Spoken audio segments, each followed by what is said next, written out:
இந்த பாட்டு உனக்கு எப்படி தெரியும்?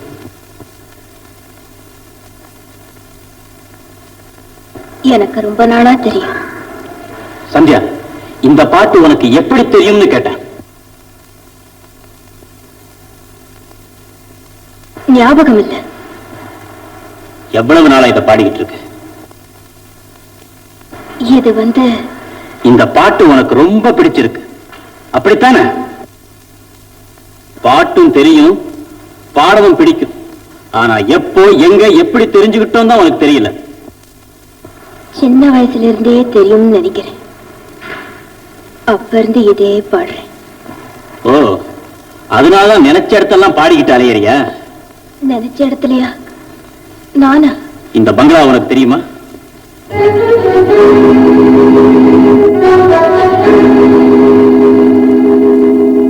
எங்கேயோ பார்த்த மாதிரி ஞாபகம். எங்க? எங்கன்னு சரியா சொல்ல முடியல. சொல்ல முடியும், ஆனா சொல்ல மாட்டேன். சொன்னா எங்க உன் சுயரூபம் தெரிஞ்சிருமேன்னு பாக்குறியா? சொல்லு, இந்த பங்களாவுக்கு எப்பாவது போயிருக்கியா? இல்ல, உண்மையிலேயே இந்த பங்களா இருக்கா இல்லையான்னு கூட எனக்கு தெரியாது. அப்படின்னா இந்த படத்தை எப்படி வரைஞ்ச? என் கற்பனையால. கற்பனையா? இந்த பங்களாவை எப்போ பார்த்திருக்கேன் இப்பதானே சொன்ன. ஒருவேளை இந்த பங்களா மாதிரி உள்ள படத்தை பார்த்திருப்பேன். ஓஹோ, அந்த படத்தை பார்த்து இந்த படத்தை எழுதின இல்ல? நான் படம் எழுதுறத நீங்க விரும்பலன்னா இனிமே எழுத மாட்டேன்.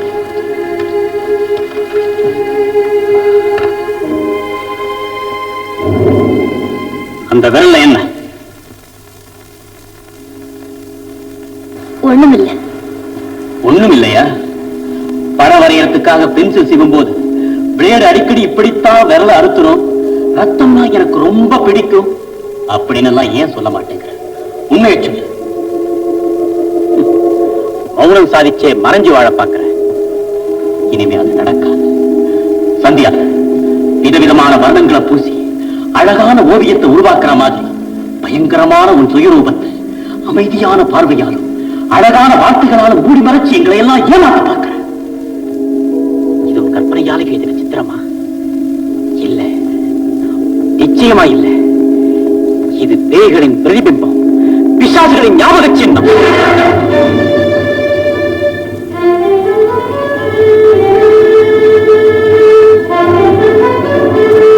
என்னப்பா இது?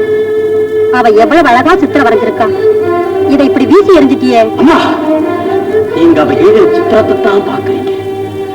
நிமிஷத்துக்கு நிமிஷம் அவ உருவம் மாறிக்கிட்டே இருக்கிற விசித்திரத்தை நீங்க பார்க்கலம்மா, பார்க்கல.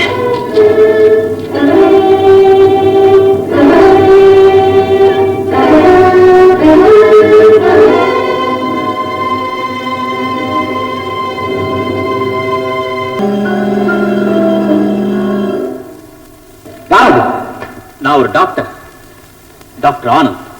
இந்த ராத்திரியில இங்க எதுக்காக வந்தீங்க? ஒரு நோயாளியை பார்க்க வந்தேன். இந்த பங்களாவிலையா? ஆமா. என்ன விஷயம் இன்ஸ்பெக்டர்? அவசரமா ஒரு பேஷண்ட் வந்து பார்க்கும்படி உங்களுக்கு போன் வந்ததா? ஆமா. அந்த பேஷண்ட் ஒரு அழகான பொண்ணு தானே? எஸ். நீங்க போன போது அந்த பொண்ணு இறந்துட்டா. பிரேதத்துக்கு பக்கத்துல ஒரு அம்மா உட்கார்ந்து அழுதுட்டு இருந்தாங்க இல்லையா? கரெக்ட். இதெல்லாம் உங்களுக்கு எப்படி தெரியும் இன்ஸ்பெக்டர்?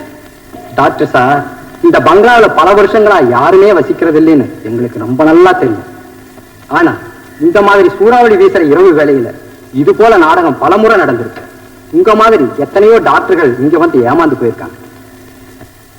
தகவல் கிடைச்சு நாங்க வந்து பார்க்கும் போதெல்லாம் உள்ள யாருமே இருக்கிறது இல்லை. இன்ஸ்பெக்டர், நீங்க என்ன சொல்றீங்க? என் கண்ணாலே அந்த பெண்ணுடைய பிரேதத்தை பார்த்தேன். பக்கத்துல அந்த அம்மா அழுதுகிட்டே இருந்தாங்க. உங்களுக்கு சந்தேகமா இருந்தா என் கூட வாங்க. வாங்க. சரி, இங்கெல்லாம் எங்க இருங்க. போ போலாம்.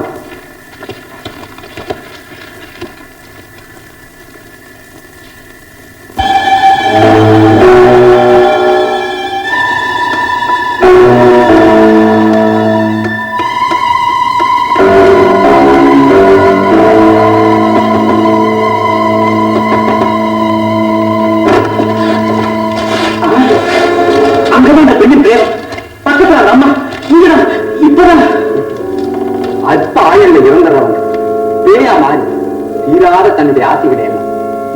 மனித ரூபத்துல வந்து தீர்த்துக்கிறது சொல்லுவாங்க. இங்க யாருடைய ஆவியும் நடமாட்ட இருக்கு.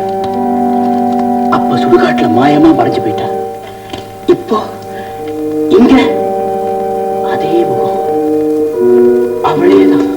இல்ல டாக்டர், ஒண்ணுமில்ல சார், ஒண்ணுமில்ல.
என்னடாமா என்னடாமா சொல்லுடாமா பேசுறாமா?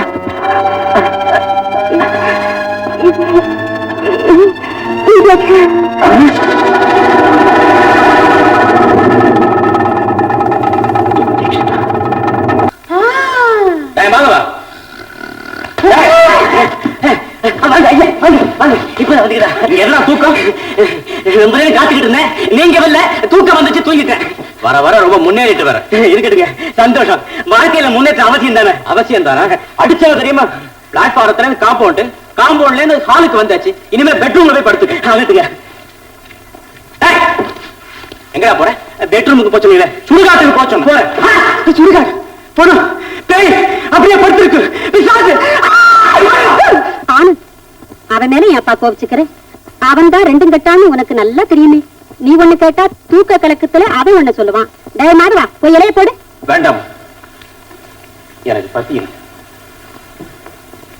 ஆனந்த், உன் கவலை எனக்கு நல்லா புரியுது. ரமா போனதுக்கு அப்புறம் நீ ரொம்ப மாறிட்ட. அவ கதை முடிஞ்சு போச்சு. நமக்கு பிராப்தம் அவ்வளவுதான். மனித வாழ்க்கை என்ன விளக்காம அணைஞ்சு போனா ஏத்தி வைக்கிறதுக்கு? ஏத்திய விளக்கு அணைஞ்சு போனா வீட்டை இருட்டாகவே விட்டுட முடியுமாப்பா? இருந்த வீட்டுக்கு ஒளி வேணும்.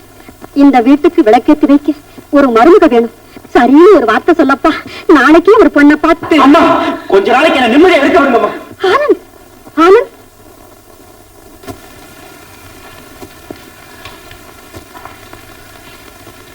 கூப்பிட்டீங்களா டாக்டர்? எஸ், நேற்று ராத்திரி ஹாஸ்பிட்டல் இருந்து போன் பண்ண, ரிசீவர் எடுத்த, பதில் பேசாம வச்சுட்டே. அப்போ நீங்க தான் போன் செஞ்சீங்களா? அப்கோர்ஸ், நான் வேற யாரோ போன் பண்ணாங்கன்னு நினைச்சேன். ராத்திரி உன் பேஷண்ட் ரொம்ப சீரியஸ் ஆயிடுச்சு, நான் போய் காப்பாத்தல, அவன் செத்துருப்பான். இந்நேரம் நீ கோர்ட்டுக்கு போயிருக்கணும். இதெல்லாம் என்ன? ஒண்ணுமில்ல சார், நேத்து நான் ஏதோ குழப்பத்துல இருந்துட்டேன். நீ குழப்பத்துல இருந்து மத்தவங்களையும் குழப்பிக்கிட்டு வர்ற. நீ எதையோ என்கிட்ட இருந்து மறைக்கிற. அதெல்லாம் ஒண்ணு இல்ல சார், கொஞ்ச நாளா சரியா தூங்காம. இந்த சமாதானம் எனக்கு தேவையில்லை. உன்னை நீயே ஏமாத்திக்கிற, வீணான கற்பனையால உன் வாழ்க்கையை நீயே பாழ்படுத்திக்கிற. நான் என்னதான் சார் செய்யறது? ஆனந்த், ரமா உனக்கு கொஞ்ச நாளா தான் தெரியும். அவன் மரணத்தால நீ படுற வேதனையும் எனக்கு தெரியுது. ஆனா உன்னை பெற்ற தாயார் படுற கவலையை உன்னை தவிர வேறு யாரால தீர்க்க முடியும்? சின்ன வயசுல இருந்தே உன்னை எனக்கு நல்லா தெரியும். உன்னை இந்த நிலையில பாக்குறது எனக்கு எவ்வளவு கஷ்டமா இருக்கு தெரியுமா? என் பேச்ச கேளு, நீ கல்யாணத்தை செய்துக்க. கல்யாணமா? ஆமா ஆனந்த், உன் தாயாரின் கவலையும் தீரும், எனக்கு அதுதான் திருப்தி.